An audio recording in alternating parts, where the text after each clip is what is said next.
Au cœur de la région des Bandundu, un chantier d'envergure s'élève. Ici prend forme l'une des infrastructures sanitaires les plus ambitieuses, un laboratoire national des santé publique pensé pour répondre aux défis épidémiologiques du XXIe siècle.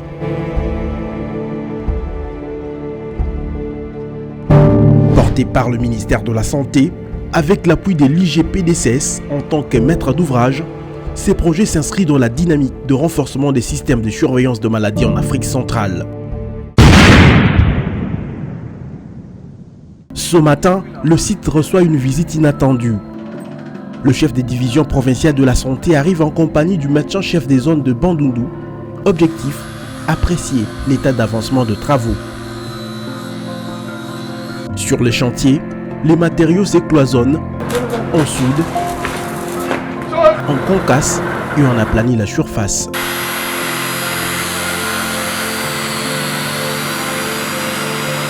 Les bâtiments imposants s'étendent sur 70 mètres sur 40 avec plus de 74 pièces sans compter les nombreux couloirs.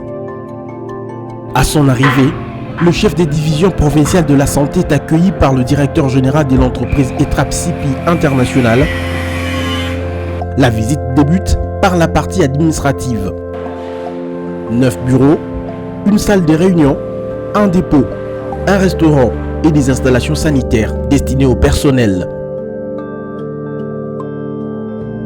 Dans la partie publique, une salle polyvalente et des installations sanitaires sont prévues.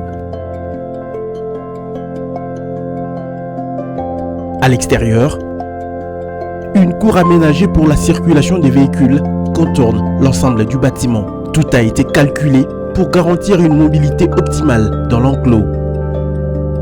Les sites comprennent également des locaux techniques abritant un groupe électrogène, une cabine électrique, un château d'eau ainsi que 2 incinérateurs pour les déchets biomédicaux.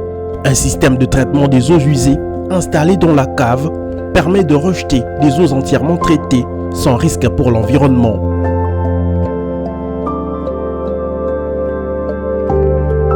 La partie la plus essentielle demeure le laboratoire. Il comprend une réception, 4 salles de prélèvement, une salle de tri, une zone de stérilisation et 3 bureaux dédiés au pôle biomoléculaire. Plusieurs services seront organisés, notamment la microbiologie, la bactériologie et la neurologie. L'INRB va avoir des extensions jusqu'au niveau de Goma, en passant par les Kwilu.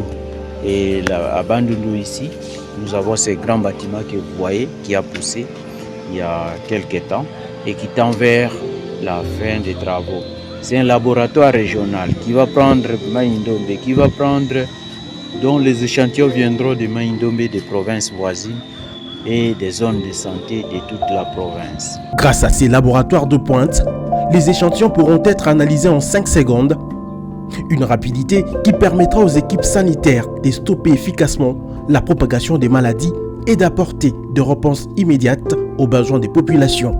Les épidémies qui sont détectées en retard parce que nous devons envoyer les échantillons à Kinshasa à l'INRB, nous pourrons directement, rapidement, pouvoir les détecter ici et donner la réponse rapide pour qu'on ne puisse pas étendre ces épidémies ailleurs, en commençant d'abord par la poliomyélite.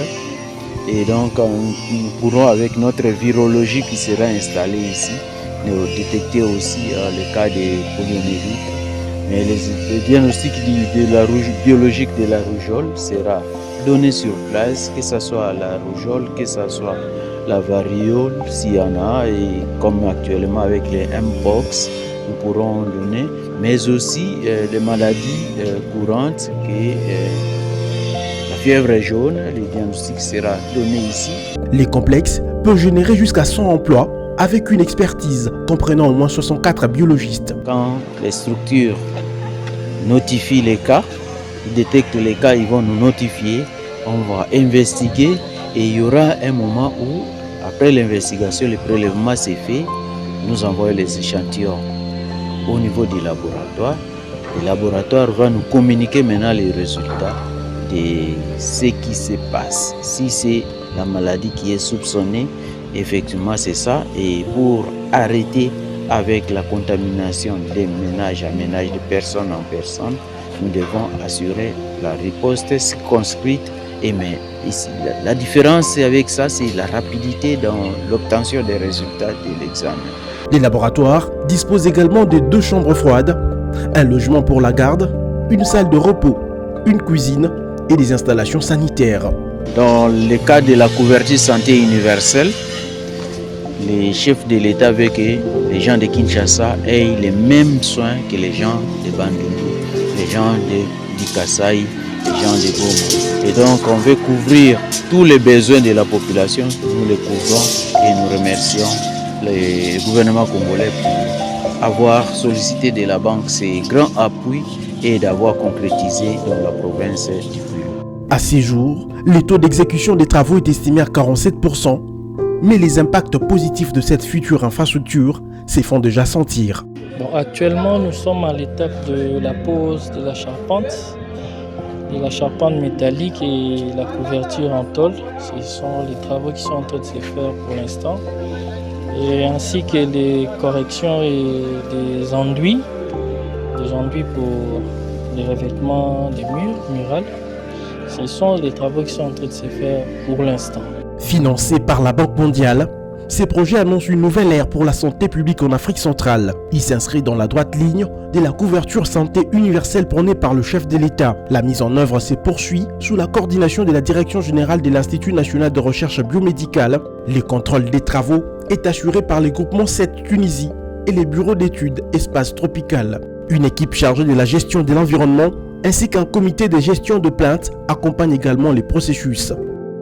Lancé en mars 2024, le projet poursuit son cours vers une inauguration dans un avenir désormais proche.